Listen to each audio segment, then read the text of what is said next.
मित्रों, यह कहानी वीरनगर की है, जहां पर राजा वीर भानु का राज्य हुआ करता था। राजा वीर भानु बहुत ही दयालु और न्यायप्रिय राजा थे। उनके राज्य की सारी प्रजा बहुत खुश थी। राजा वीर भानु की दो रानियां थीं, रानी मोहिनी और महारानी सुमित्रा। राजा की बड़ी रानी थी और राजा का पहला विवाह रानी सुमित्रा के साथ ही हुआ था। उसके 4 साल के बाद राजा का विवाह रानी मोहिनी के साथ हुआ। रानी सुमित्रा का एक पुत्र था, राजकुमार नीलमणि, और दूसरी रानी मोहिनी का एक बेटा था, राजकुमार रतन। राजकुमार नीलमणि राजकुमार रत्न से बड़ा था, इसीलिए राजकुमार नीलमणि इस साम्राज्य का होने वाला भावी राजा था। रानी मोहिनी इस बात से बिल्कुल भी प्रसन्न नहीं थी। वह हमेशा ही रानी सुमित्रा से बहुत ज्यादा नफरत करती थी, जिसका कारण था कि रानी सुमित्रा विवाह से पहले छोटे से राज्य की राजकुमारी थी, जबकि रानी का विवाह से पहले बहुत ही बड़े राज्य की राजकुमारी थी। लेकिन असल बात यह थी कि रानी सुमित्रा एक बहुत ही समझदार और अक्लमंद औरत थी। यहां तक कि महाराजा वीर भानु भी रानी सुमित्रा की सलाह अपने राजकाज के कार्यों में लिया करते थे। साथ ही महल की सारी जिम्मेदारियां भी रानी सुमित्रा ने ही संभाल रखी थीं। दूसरी तरफ महारानी मोहिनी को यह बात बिल्कुल भी पसंद नहीं थी कि एक छोटे से राज्य से आई हुई राजकुमारी इतने विशाल साम्राज्य की महारानी बने और महल के हर कामकाज को संभाले। रानी मोहिनी को यह भी लगता था कि सुमित्रा का बेटा नीलमणि महाराज का उत्तराधिकारी है और आगे चलकर के वही इस विशाल साम्राज्य का राजा बनेगा।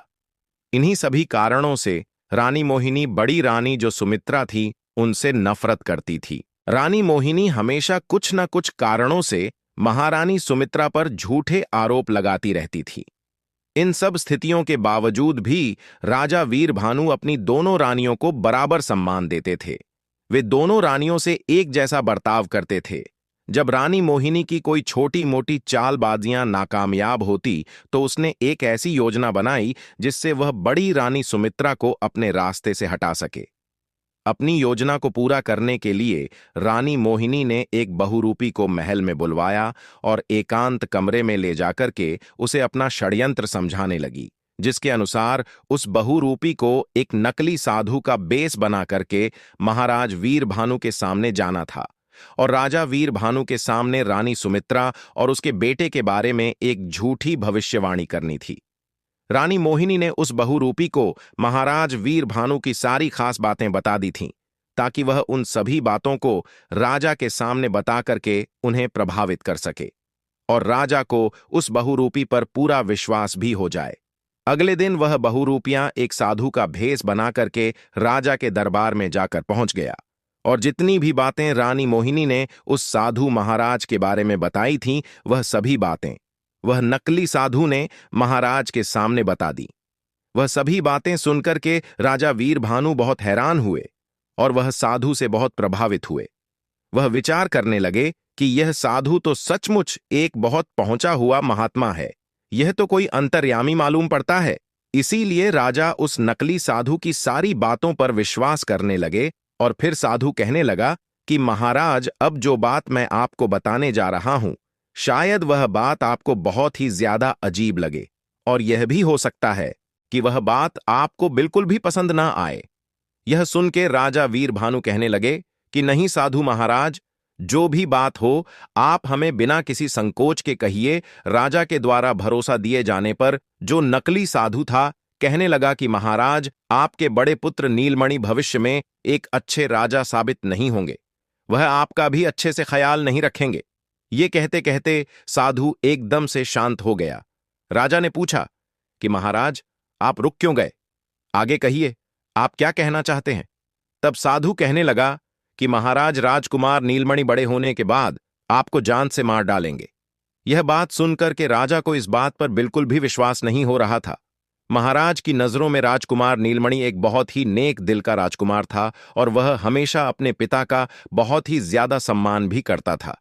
राजा कहने लगा कि साधु महाराज, आपने जो बात कही, क्या वह 100% सही है? कहीं ऐसा तो नहीं है कि आपसे कोई भूल हो रही हो? बहुरूपिया कहने लगा कि नहीं महाराज, मुझसे कोई भूल नहीं हो रही है। इसके बाद साधु ने कहा कि महाराज, मेरी सलाह तो यही है कि आप अगर अपना जीवन बचाना चाहते हैं तो आपको राजकुमार नीलमणि को इस महल के बाहर निकाल देना चाहिए।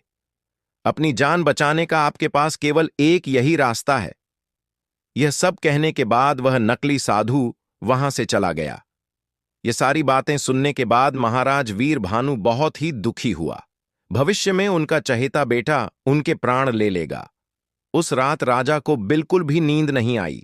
वह सारी रात बिस्तर पर करवट बदलते रहे और उसी रात राजा ने यह फैसला ले लिया कि वह राजकुमार नीलमणि को अपने राज्य से बाहर निकलवा देंगे।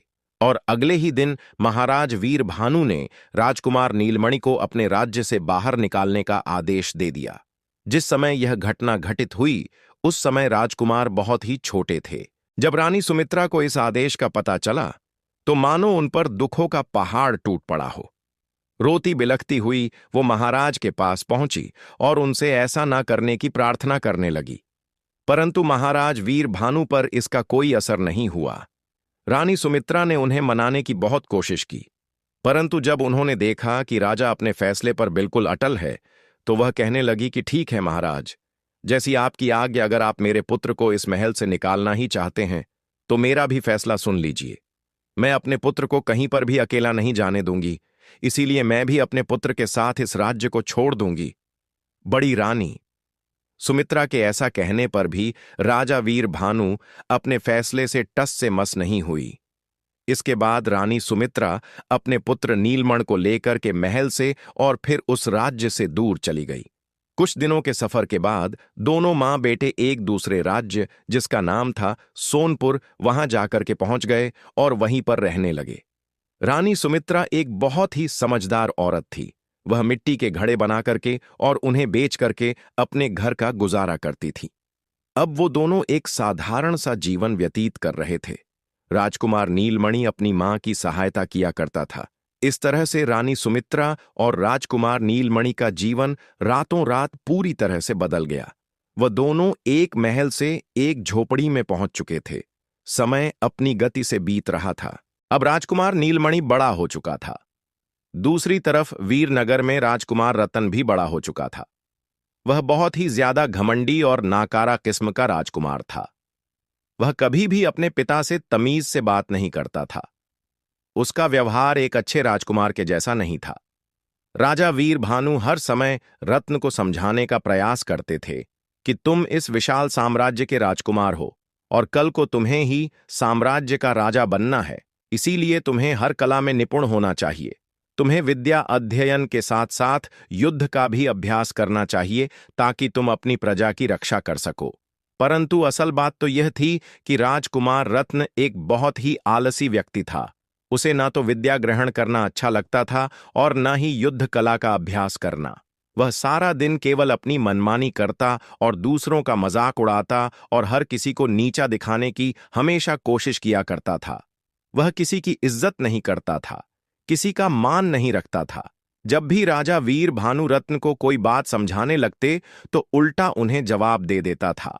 इन सभी परिस्थितियों को देखकर कि जब महाराज वीर भानु को लगने लगा कि राजकुमार रत्न इस विशाल साम्य का राजा बनने के योग्य नहीं है और उसमें वे सारे गुण हैं जो एक राजा में होने चाहिए, तब राजा ने यह फैसला किया कि वह किसी भी हालत में रतन को इस विशाल साम्राज्य का राजा नहीं बनने देगा।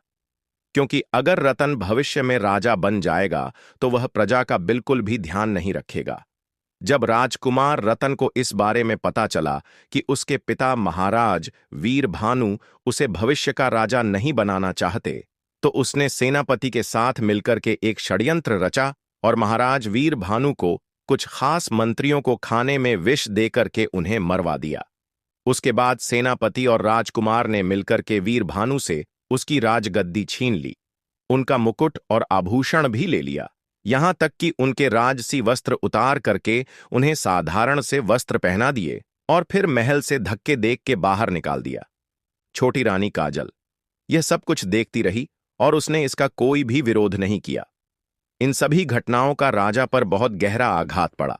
वह कई दिनों तक नगर नगर गांव गांव भटकता रहा। भटकते भटकते वह एक दिन सोनपुर नगर में जाकर के पहुंच गया, जहां राजकुमारी सुमित्रा और उनका बेटा नीलमण रहते थे। उस दिन राजकुमार नीलमण घर के लिए कुछ सामान खरीदने के लिए नगर के बाजार से जा रहा था तो उसने देखा कि उसके पिता महाराज वीर भानु एक पेड़ के नीचे बड़े ही उदास बैठे हुए थे। उसके पिता की हालत बहुत ही खराब थी। अपने पिता की ऐसी दुर्दशा देख करके राजकुमार नीलमणि को बहुत बुरा लगा।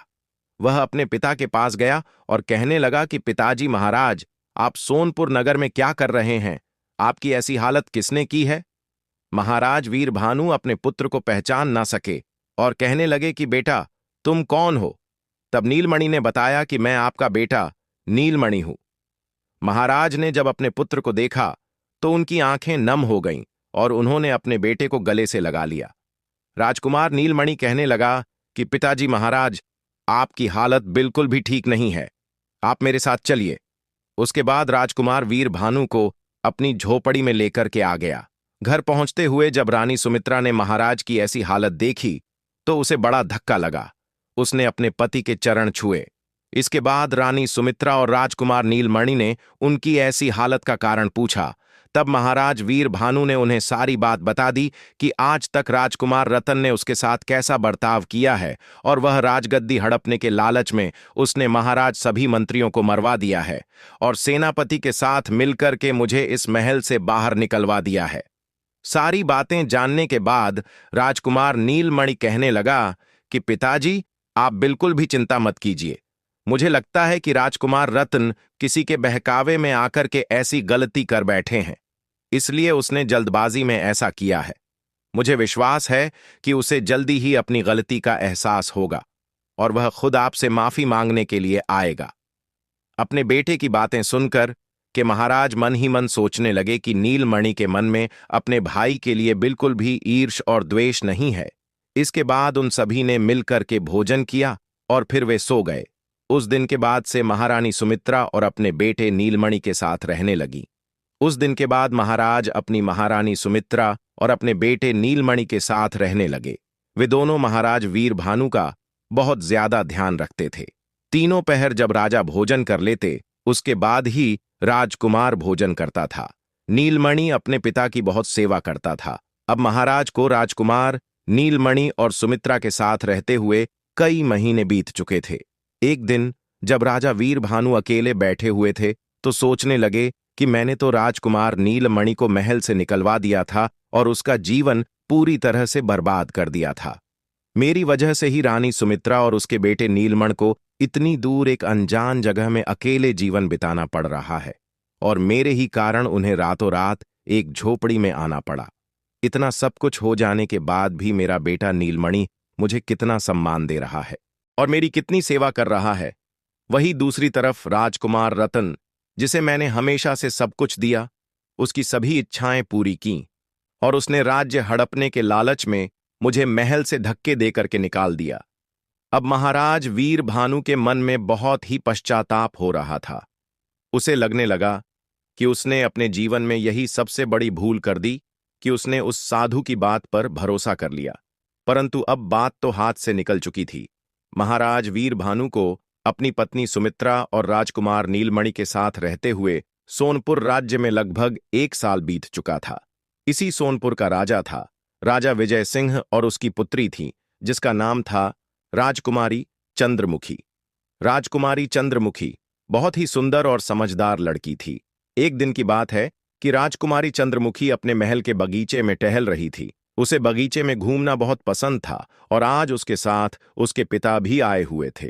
बगीचे में टहलते टहलते अचानक राजकुमारी की नजर एक पेड़ पर बैठे हुए बड़े ही सुंदर सुनहरे रंग के तोते पर पड़ गई। वह सुनहरे रंग का एक तोता एक पेड़ की डाल पर बैठा हुआ था और राजकुमारी चंद्रमुखी को देख रहा था। राजकुमारी उस पेड़ के नजदीक आई और तोते को देखकर कहने लगी कि तुम कितने सुंदर पक्षी हो, मेरे पास आओ, मैं तुम्हें खट्टी मीठी रस भरिया खिलाऊंगी। उसकी बात सुनकर के वह तोता कहने लगा कि मेरा दिल तो चाहता है कि मैं तुम जैसी नेक दिल और सुंदर राजकुमारी के पास ही रहूं और खट्टी मीठी रस भरिया मन भरकर खाऊं, मगर मैं तो नगर की सैर करने के लिए निकला हूं, इसलिए अब मैं चलता हूं। यह कह करके वह सुनहरे रंग का तोता अपने पंख फड़फड़ा हुआ वहां से उड़ गया। राजकुमारी चंद्रमुखी को हैरानी हुई कि वह सुंदर पक्षी मनुष्यों की भाषा में बोलता है। वह भाग करके अपने पिता के पास आई और कहने लगी कि पिताजी, मुझे यह बोलने वाला पक्षी चाहिए। पहले तो राजा विजयसेन की समझ में कुछ भी नहीं आ रहा था कि राजकुमारी चंद्रमुखी क्या कह रही है। लेकिन जब राजकुमारी चंद्रमुखी ने पूरी बात बताई कि एक पेड़ पर सुनहरे रंग का तोता आ करके बैठा था और वह मनुष्य की भाषा बोलता था, तो राजा कहने लगा कि बेटी, मैंने अपने बड़े बुजुर्गों से सुना है कि यहां से सैकड़ों मील दूर 1 महीने का मुश्किल सफर तय करने के बाद रतनगिरी नाम का एक पर्वतीय इलाका है और उसी इलाके में ऐसे बोलने वाले पक्षी पाए जाते हैं। मुझे लगता है कि वह पक्षी वहीं से कहीं आया होगा। हो सकता है कि वह कल फिर से आए। और अगले दिन राजकुमारी चंद्रमुखी उस सुनहरे पक्षी का इंतजार करती रही, लेकिन वह पक्षी दोबारा लौट करके नहीं आया। इसी चिंता में राजकुमारी चंद्रमुखी ने पूरे दिन कुछ भी नहीं खाया। जब रात हो गई तो वह बिल्कुल ना उम्मीद हो गई और अपनी मां के गले लग करके रोने लगी। उसकी मां ने कई तरीके से उसे बहलाने की कोशिश की, लेकिन उस बोलने वाले तोते का ख्याल राजकुमारी चंद्रमुखी के मन से निकल ही नहीं रहा था। अपनी बेटी की उदासी देखकर कि महाराज भी परेशान हो चुके थे। जब 2-3 दिन इसी तरह से बीत गए, तब राजा और रानी को बड़ी चिंता हुई कि कहीं उनकी बेटी बीमार ना पड़ जाए। तब महाराज विजयसेन के मन में एक विचार आया और वह खुद यह लंबा सफर तय करते हुए वहां से रत्नगर इलाके में चले जाने और वहां से सुनहरा तोता पकड़ करके राजकुमारी चंद्रमुखी के लिए ले आए। यह बात जब उन्होंने महारानी से कही तो वह कहने लगी कि अगर आप सफर पर रवाना हुए तो आप जान लीजिए कि यह महीने भर का लंबा सफर है। इतने दिनों तक राज्य का राजकाज कौन संभालेगा और उस तोते को तलाश करने में न जाने कितना समय लग जाए। मेरी मानिए, आप राज्य में घोषणा करवा दीजिए कि जो भी व्यक्ति रत्नगिरी के पर्वतीय इलाके से उस बोलने वाले सुनहरे तोते को लेकर के आएगा, उसे 200 सोने की मोहरें इनाम में दी जाएंगी। राजा को अपनी पत्नी की यह सलाह बड़ी पसंद आई। उसने उसी समय पूरे नगर में घोषणा करवा दी कि जो भी सैकड़ों दूर रतन नजर के पर्वतीय इलाके से उस पक्षी को पकड़ करके लाएगा तो उसे ढेरों मोहरें इनाम में दी जाएंगी। यह घोषणा सुनकर के कई लोग अपनी किस्मत आजमाने के लिए निकल पड़े। रतनगिरी पर्वतीय इलाका बड़ा ही दूर था और उसका रास्ता बड़ा कठिन था। रास्ते में बहुत से पहाड़, नाली, जंगल आदि पड़ते थे। इन जंगलों में तरह तरह के खूंखार जानवर रहा करते थे। जो लोग गए वह ऊंचे ऊंचे पहाड़ों को न चढ़ सके। कुछ लोग जंगल के जानवरों को देख करके हिम्मत हार बैठे। नतीजा यह हुआ कि कई दिन बीत जाने के बाद भी कोई भी रतनगिरी के पर्वतों से उस सुनहरे तोते को ना ला सका। एक दिन की बात है कि यह घोषणा राजकुमार नीलमणि ने सुनी तो उसने विचार किया कि क्यों ना वह यह कार्य को पूरा करे। जब उसने यह बात अपने पिता और अपनी माता को बताई तो पहले तो उन दोनों ने इस बात की अनुमति नहीं दी, परंतु राजकुमार नीलमणि के द्वारा बार बार समझाने पर दोनों माता पिता इस बात के लिए राजी हो गए। अपने माता पिता से आज्ञा लेकर के राजकुमार नीलमणि महाराज विजयसेन के महल की तरफ चल पड़ा। जब वह महल में पहुंचा तो उसने राजा विजयसेन से रत्नगर के पर्वतों में जाने की आज्ञा मांगी। उस समय वहां पर एक युवक और भी मौजूद था जिसका नाम था रजनीकांत। वह भी उस अनोखे तोते को पकड़ने के लिए महाराज की आज्ञा लेने आया था। महाराज ने दोनों को इस सफर में जाने की अनुमति दे दी और यह भी कहा कि वे दोनों जल्दी से जल्दी उस पक्षी को लेकर के आए, क्योंकि राजकुमारी चंद्रमुखी की हालत दिन पे दिन और बिगड़ती जा रही है। दोनों नौजवान अपने अपने घोड़ों पर सवार होकर के उस मुश्किल सफर पर निकल पड़े। रजनीकांत नाम का वह दूसरा नौजवान बहुत ही घमंडी था। वह राजकुमार नीलमणि से कहने लगा कि भाई, तुम तो एक मामूली सी आदमी हो जाओ, जाकर के कोई मेहनत मजदूरी वाला काम करो, तुम क्यों इन चक्कर में पड़े हो। राजकुमार नीलमणि ने जब यह बात सुनी तो इस बात का उसने बुरा नहीं माना और मुस्कुरा करके कहने लगा कि भाई, तुम मेरी चिंता छोड़ो, मैं किसी ना किसी तरह से यह काम पूरा ही कर लूंगा। मैं तो यहां पर सिर्फ इसलिए आया हूं कि जल्द से जल्द राजकुमारी ठीक हो जाए। वह दोनों बातें करते करते काफी दूर निकल आए थे। जब वे एक घने जंगल से होकर के निकल रहे थे तो उन्हें एक पेड़ के नीचे एक बूढ़ा आदमी और एक बूढ़ी औरत दिखाई दी। दो नौजवानों को आता देख करके बूढ़ा आदमी उनके आगे जाकर रुक करके उन्हें रुकने का इशारा करने लगा। बूढ़े आदमी को सामने आता देख करके रजनीकांत को गुस्सा आ गया। वह क्रोध में कहने लगा, अरे बूढ़े आदमी, तुम कहां से मेरे सामने आकर के खड़े हो गए? यह कहते उसने घोड़े से झुक करके उस बूढ़े आदमी को धक्का दे दिया और एक तरफ वह बूढ़ा आदमी जा करके गिर पड़ा। फिर घोड़े को हकता हुआ आगे निकल गया। बेचारा बूढ़ा अब जमीन पर गिर चुका। उसे गिरा हुआ देख करके उसकी पत्नी जोर जोर से रोने लगी। यह देख करके राजकुमार जल्दी से घोड़े से नीचे उतरा और उसने उस बूढ़े आदमी को जमीन से उठा लिया और कहने लगा कि बाबा, आपको कहीं चोट तो नहीं आई है? वह बूढ़ा आदमी अपने आप को संभालते हुए खड़ा हो गया और कहने लगा, लगता है वह कोई बहुत ही दुष्ट इंसान था। अगर मुझे पता होता कि वह ऐसा है तो मैं कभी उससे मदद नहीं मांगता। राजकुमार नीलमणि ने कहा, उसे छोड़िए बाबा, मुझे बताइए कि आपको क्या सहायता चाहिए। वह बूढ़ा आदमी कहने लगा कि बेटा, हम सुबह से घर जाने के लिए निकले हुए हैं। मैं अपनी पत्नी के साथ अपनी बहन के घर से आ रहा हूं। हमारा गांव यहां से बहुत दूर है। हम दोनों बूढ़े हैं और चल चल करके पूरी तरह से थक चुके हैं। भूख के कारण भी हमारा बुरा हाल हो रहा है। हम चाहते हैं कि हम जल्दी से घर पहुंच जाएं और खाना खा करके आराम करें। तुम्हारे पास घोड़ा मौजूद है। अगर तुम हमें गांव तक पहुंचा दो तो तुम्हारी बड़ी कृपा होगी। बूढ़े आदमी की बात सुनकर के राजकुमार नीलमणि ने अपना खाना निकाला और उन दोनों को दे दिया। यह खाना नीलमणि की मां ने उसे बांध करके दिया था, ताकि सफर के दौरान अगर उसे भूख लगे तो वह खाना खा सके। जब बूढ़ा और बूढ़ी दोनों खाना खा चुके तो राजकुमार नीलमणि ने उन दोनों को अपने घोड़े पर बिठाया और खुद पैदल चलते हुए घोड़े की लगाम पकड़ करके उन्हें उनके घर की तरफ ले आया। घर पहुंच करके दोनों पति पत्नी राजकुमार नीलमणि को बहुत आशीर्वाद देने लगे। उन्हें घर पहुंचते पहुंचते शाम हो चुकी थी। अब दोनों बूढ़े पति पत्नी ने राजकुमार नीलमणि को इस बात के लिए राजी कर लिया कि आज रात के लिए वह उन्हीं के साथ ठहर जाए, क्योंकि रात को सफर करना ठीक नहीं रहेगा। राजकुमार नीलमणि ने उनकी बात मान ली।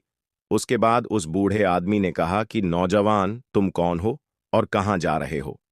जवाब में राजकुमार ने उसे पूरी कहानी सुना दी और बताया कि वह बोलने वाले सुनहरे तोते की तलाश में रतनगिरी पर्वत की तरफ जा रहा था, ताकि वह उस पक्षी को लेकर के राजकुमारी चंद्रमुखी के हवाले कर दे। राजकुमार की बात सुनकर के बूढ़ा आदमी विचार में पड़ गया और फिर कहने लगा, मैंने भी सुना है कि रतनगिरी के पर्वत के इलाके में कुछ ऐसे सुनहरे रंग के तोते हैं जो मनुष्यों की तरह बोलते हैं, मगर उन्हें वहीं पर जाकर के तलाश किया जा सकता है। रत्नगर पर्वती इलाके की तरफ जाने के दो रास्ते हैं। एक रास्ता तो बहुत ही खतरों से भरा हुआ है और वह रास्ता बड़ा कठिन है। दूसरा रास्ता बहुत ही आसान है। अगर घोड़ा तेज रार हो तो कुछ ही घंटों में वहां पहुंचा जा सकता है और उस रास्ते पर कोई खतरा भी नहीं है। बूढ़े आदमी ने राजकुमार नीलमणि को वह रास्ता अच्छी तरह से समझा दिया।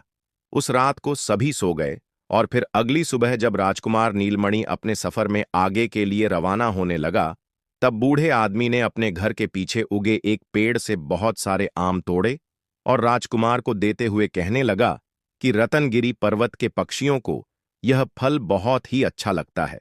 वह बड़े ही शौक से इसे खाते हैं, क्योंकि उस इलाके में यह फल नहीं पाया जाता है। इसलिए वह पक्षी इसकी तलाश में इतनी दूर तक भी आ जाते हैं।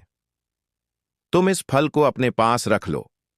मुझे पूरा विश्वास है कि इन फलों की खुशबू वहां के पक्षियों को तुम्हारी ओर आकर्षित कर लेगी, और हो सकता है कि उनमें से कोई पक्षी ऐसा भी हो जो इंसानों की तरह बातें करता हो। फिर उसने आम एक पोटली में बांध लिया और बूढ़े बाबा को धन्यवाद देते हुए आगे के लिए निकल पड़ा। राजकुमार नीलमणि उसी रास्ते पर जा रहा था जो बूढ़े आदमी ने उसे बताया था। यह रास्ता बड़ा ही साफ सुथरा था और हरा भरा। कुछ ही घंटों में वह रतननगर पर्वत के इलाके में जाकर के वह इलाका बहुत ही हरा भरा और सुगंधित फूलों से भरा हुआ था।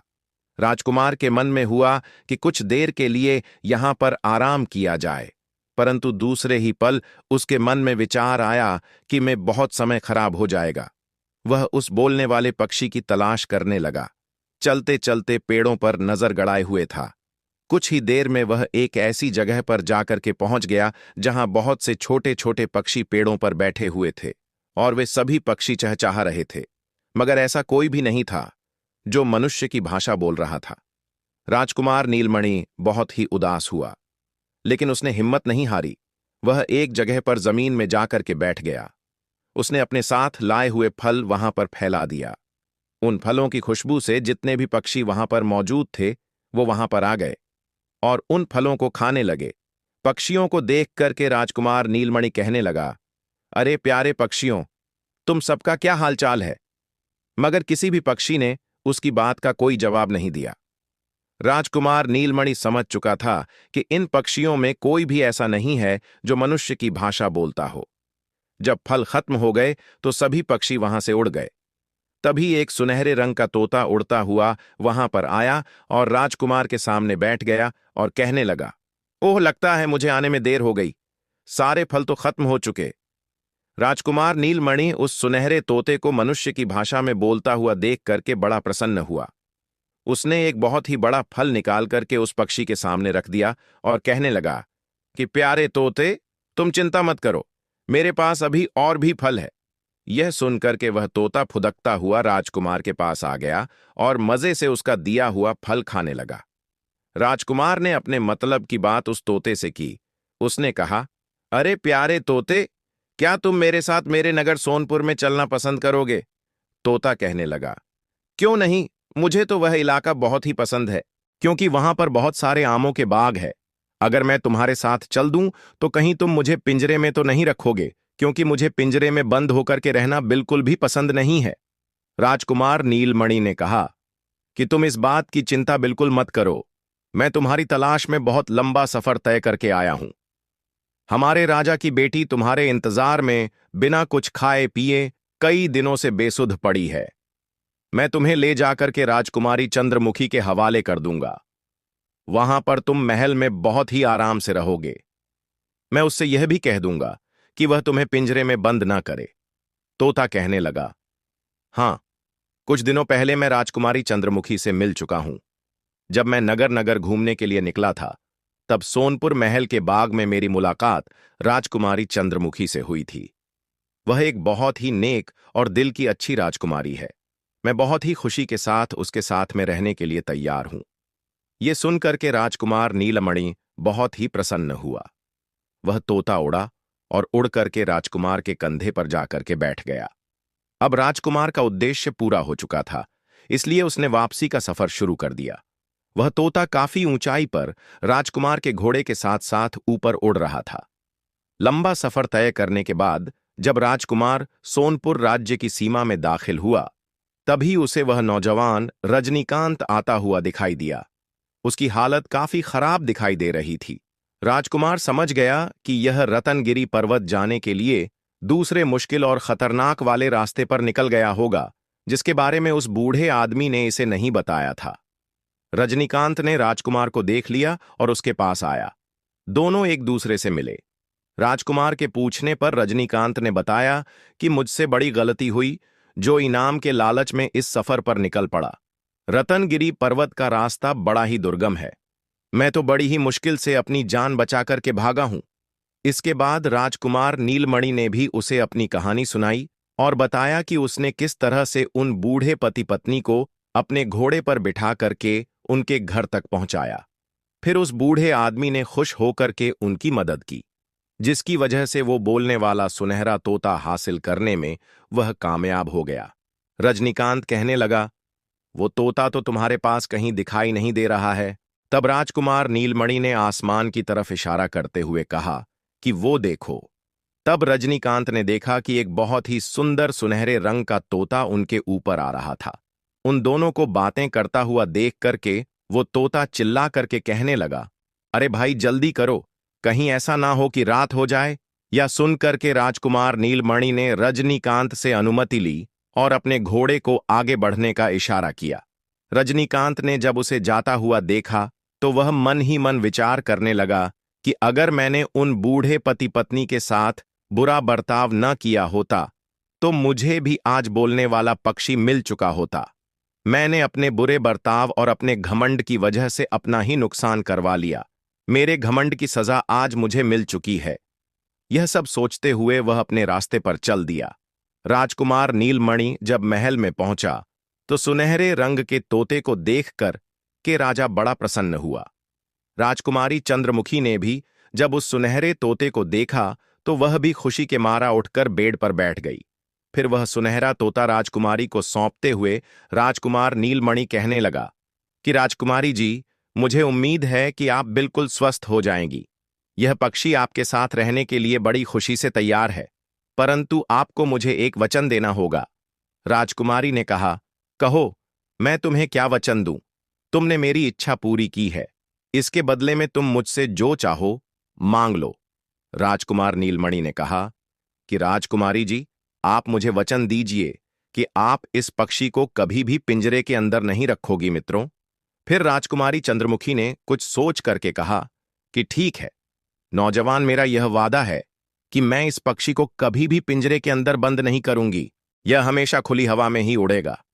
राजकुमारी चंद्रमुखी को कुछ देख करके विजयसेन और रानी ने भी सुख की सांस ली और राजा ने राजकुमार नीलमणि की हिम्मत और बहादुरी की बहुत तारीफ की। क्योंकि रात हो चुकी थी, इसलिए राजा विजयसेन ने नीलमणि को उसके घर नहीं जाने दिया और महल के अतिथिगृह में उसको रुकवा दिया। रात के समय जब विजयसेन अपनी पत्नी से बातें कर रहा था तो रानी कहने लगी कि महाराज, यह युवक इतना बहादुर और बुद्धिमान है। मुझे लगता है कि यह कोई साधारण युवक नहीं है, अवश्य यह किसी ऊंचे खानदान से संबंध रखता है। मेरी बात मानिए, आप इससे एक बार इसकी सच्चाई पता कीजिए। ये कौन है और कहाँ रहता है? मुझे तो यह हमारी राजकुमारी के लिए योग्य भर लगता है। रानी के कहने पर अगली सुबह महाराज ने राजकुमार को अपने पास बुलाया और उससे पूछने लगा और कहा कि नौजवान, सच सच बताओ कि तुम कौन हो और किस खानदान से तुम्हारा संबंध है। राजा की बात सुनकर के राजकुमार नीलमणि ने महाराज विजयसेन को सारी बात सच सच बता दी और वह असल में वीरनगर साम्राज्य का राजकुमार नीलमणि है और किस तरह से उसके पिता ने उसे महल से निकाल दिया और उसके बाद उसके भाई ने भी पिता के साथ धोखा करते हुए उन्हें महल से निकाल दिया। इस तरह से राजकुमार नीलमणि ने अपनी पूरी कहानी विस्तार से राजा विजयसेन को बता दी। सारी बात जानने के बाद राजा विजयसेन ने कहा कि राजकुमार, इसका मतलब यह हुआ कि हमारी पत्नी का अनुमान बिल्कुल सही निकला। देखो, तुमने हमारी बेटी की जान बचाई है और हम पर बड़ा ही उपकार किया है। अगर तुम चाहो तो हम तुम्हें तुम्हारा साम्राज्य वापस दिलाने में तुम्हारी मदद कर सकते हैं। तुम वीर हो और बुद्धिमान हो, बहादुर हो, और तुम चाहो तो मेरी विशाल सेना को लेकर के अपने बेईमान भाई रतन के महल पर चढ़ाई कर दो और उसे हरा करके अपना साम्राज्य वापस ले लो। तब राजकुमार नीलमणि ने कहा कि महाराज, आपका प्रस्ताव बड़ा ही अच्छा है, परंतु मुझे फैसला करने के लिए एक बार अपने माता पिता से विचार विमर्श करना पड़ेगा। इसके बाद ही मैं कोई निर्णय कर सकता हूं। आप मुझे इस समय आज्ञा दीजिए, मैं उनसे सलाह करके जल्दी ही आपके पास वापस लौटता हूं। इतना कहकर के राजकुमार नीलमणि वापस अपने पिता वीर भानु और माता के पास जाता है। उसने राजा विजयसेन का प्रस्ताव अपने पिता को बताया कि वह वीरनगर का साम्राज्य वापस पाने में उनकी सहायता करना चाहते हैं। राजा वीर भानु यह सुनकर के बहुत ही खुश हुआ और कहने लगा कि पुत्र, इस मौके को हाथ से मत जाने दो। महाराज विजयसेन की सहायता से जल्द अपना साम्राज्य वापस प्राप्त करो। और फिर मित्रों, ऐसा ही हुआ। विजयसेन ने अपनी विशाल सेना राजकुमार नीलमणि और उसके पिता वीर भानु के सुपुर्द कर दी और इसके बाद वीरनगर में राजकुमार रत्न के महल पर आक्रमण करके उसे बंदी बना लिया। तब रतन ने सारी सच्चाई उनको बताई कि यह सारा षड्यंत्र उसकी मां रानी मोहिनी के द्वारा रचा गया था। उसने ही एक बहुरूपी को साधु बना करके महाराज के सामने भेजा था, जिसकी झूठी भविष्यवाणी के कारण राजा वीर भानु ने सुमित्रा और राजकुमार नीलमणि को राज्य से बाहर निकाल दिया था। सारी सच्चाई जानने के बाद वीर भानु ने अपनी छोटी रानी मोहिनी और राजकुमार रत्न को देश से निकलने की सजा दे दी। वह अपनी बड़ी रानी सुमित्रा और अपने बेटे नीलमणि के साथ महल में आराम से रहने लगा। कुछ समय के बाद राजकुमार नीलमणि को वीरनगर राज्य का राजा बना दिया गया और उसका राज तिलक करने के बाद राजा वीर भानु अपना बाकी जीवन भगवान के भजन में बिताने लगे। और वह जो राजा था, यानी कि राजकुमार नीलमणि, उसकी शादी उस राजकुमारी से ही करवा दी गई। अब वह राजकुमारी और वह तोता और वह राजकुमार नीलमणि अपने माता पिता के साथ सुखपूर्वक जीवन व्यक्तित्व करने लगा और अपने राज्य को भी अपने कब्जे में कर लिया। तो मित्रों, अगर ये कहानी आप लोगों को पसंद आई हो तो कमेंट बॉक्स में हर हर महादेव लिख करके वीडियो को लाइक करके चैनल को सब्सक्राइब करके बेल आइकन ऑल पर प्रेस कर लीजिए, जिससे आप सभी लोगों को प्राचीन कथाएं और कहानियां सबसे पहले प्राप्त हो सके। मित्रों, वीडियो को पूरा देखने के लिए आप सभी लोगों का धन्यवाद।